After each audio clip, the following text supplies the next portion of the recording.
Hi, my name is Alex Schumann. I'm the Conservation Director at Aquidneck Land Trust, and we are standing at the Spruce Acres Pollinator Garden here on the Middletown-Portsmouth line.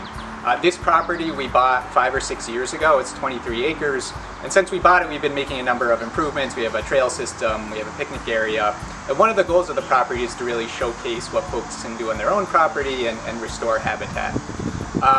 So we were really thankful and excited when the People's Garden grant program became available. We've used it to build a brand new pollinator garden on site, as well as add on to our community garden and add some beds and blueberries in that space. The pollinator garden here has around 20 to 25 different species. The initial planting was around 150 plants or so, and we keep on building on it. And the great thing about the grant program is it gave us a pot of money where we could just implement a project, get it done, and now we have a great pollinator garden on site. So we're really thankful to the partners, the Eastern Rhode Island Conservation District and NRCS, for providing the funding for this great project. It not only provides habitat for lots of different pollinators, but it's a great learning opportunity for folks visiting the site.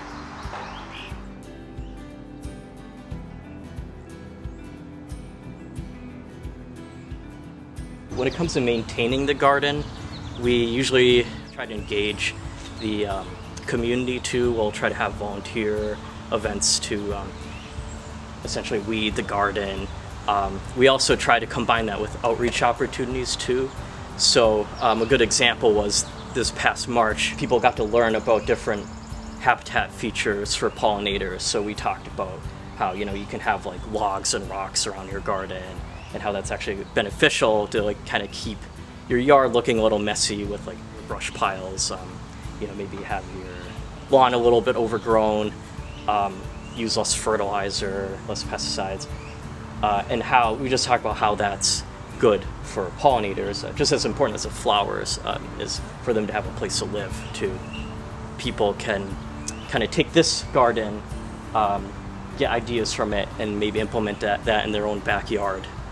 Get ideas for what flowers to use, get advice on how to do that. And what we found is a lot of people are very, very interested in pollinators, and they want to help out in some way, in their own backyard. And it's very easy for people to help pollinators.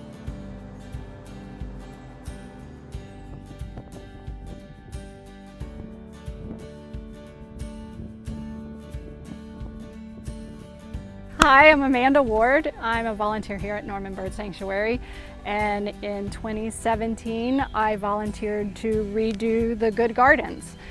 So we brought it down to full-on ground, rebuilt it back up with 30 raised beds. We have 2 herbs sections, and then around the perimeter we have native plants. All our produce goes to MLK and also to camp kids that come through, take a pea, take a tomato, a lot of this. We have a great group of volunteers from Master Gardeners, which it became a Master Gardener project in 2017 also. And we both do education and demonstration. So the education side of camp kids and adult education, we've done compost, we've done potato planting, different kinds of companion planting. And then for demonstration, we have the raised beds, we make our own trellises. A couple years ago, I passed it off to Susanna. I took a board position, so I just am now a worker bee.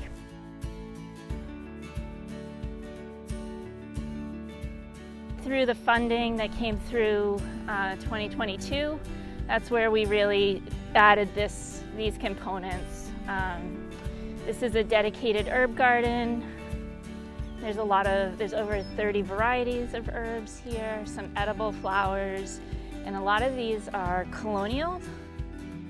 Part of our education in land management, land stewardship, is to control invasives and on the campus try to repurpose in order to educate the community about how to handle invasives and what else you can do to outcompete them.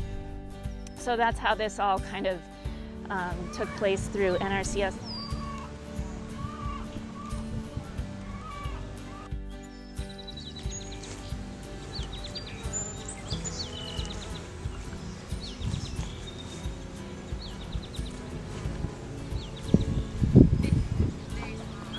I'm Mary Kate Kane with the Quinnick Community Table, and we are at Island Community Farm.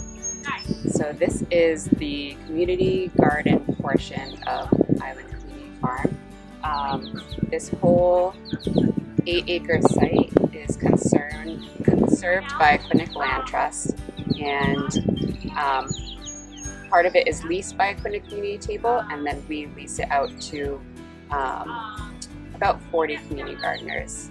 And we also have a small micro farm parcel that we lease out to Hawk and Handsaw. And the People's Garden Grant helped us establish 12 new community garden plots, and that came at the perfect time. It was right during COVID, when things were really a little bit scary, things were getting shut down, and a lot of people turned to being outside and growing their own food. So we were able to build 10 30 by 4 foot plots, and so these are all rented by individuals or households, and a lot of times people in Newport have a super small yard, so it's harder to grow.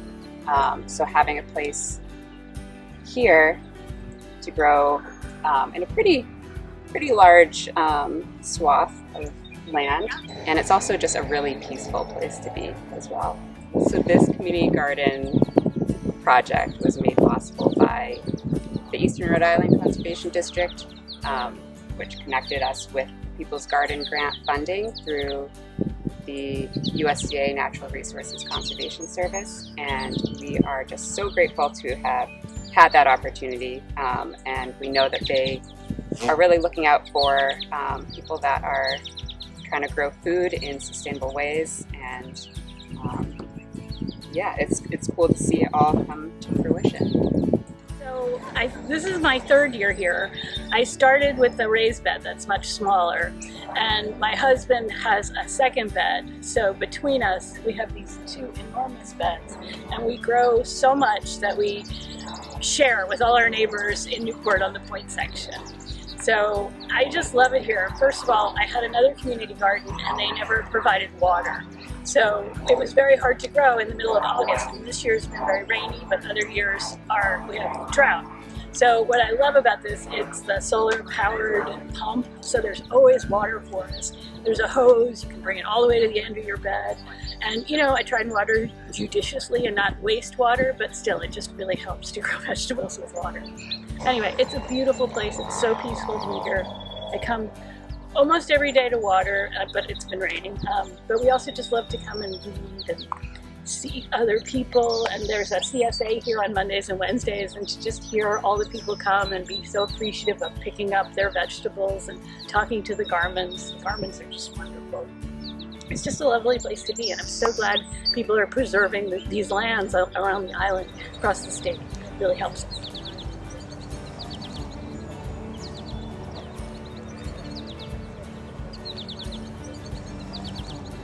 This is my 4th year with this plot.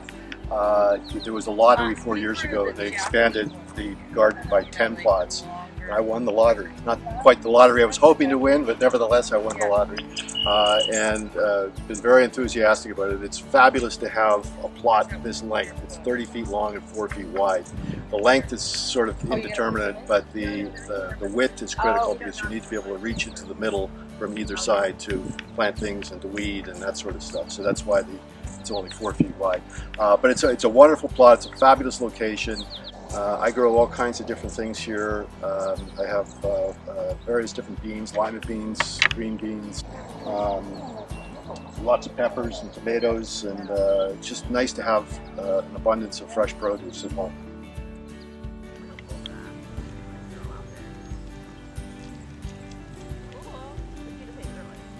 In like 2019, we got the grant for this, and then Kidder and I designed it over the winter of 2019. We had a slew of volunteers signed up to come in March of 2020 to help us build this, and then COVID happened, and so none of them came. And so Kidder and I, with her sister a little bit, and like a couple other random people, just built this entire garden from scratch layered it with like tractor loads of compost and piles, and then wood chips all underlaid with cardboard to kill all the original weeds.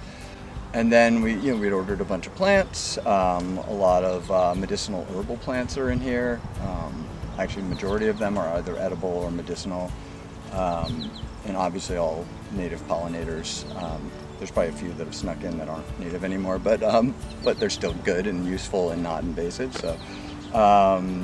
So yes, we planted it all up and kept it somewhat tamed for the first couple years, and kind of have let it do its thing now, where things just start. A lot of the plants are, they like to share themselves and spread themselves around and make themselves known. And so if you look around, you'll see bees everywhere. There's probably many different varieties of bees here, anywhere from like the tiny sweat bees to the larger bumblebees. And so yeah, it was like really hard pan. Not really. They had mineralized most of the farm. They had like, when they showed up in 2012, there was not a worm in the ground. There was like no life. There was no organic material in the ground.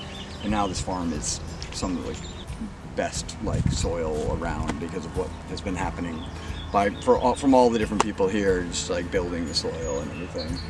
One of the best things about this here is that yes, we have all these community gardeners. We have the Garmin farm. We have our farm, Hawk and Handsaw, here, and it's just a repository for all the pollinators to come and make all our food crops just that much better and that much more productive. And so having this as like kind of the entry for everything just really, it increases our viability and growing. So it's pretty terrific.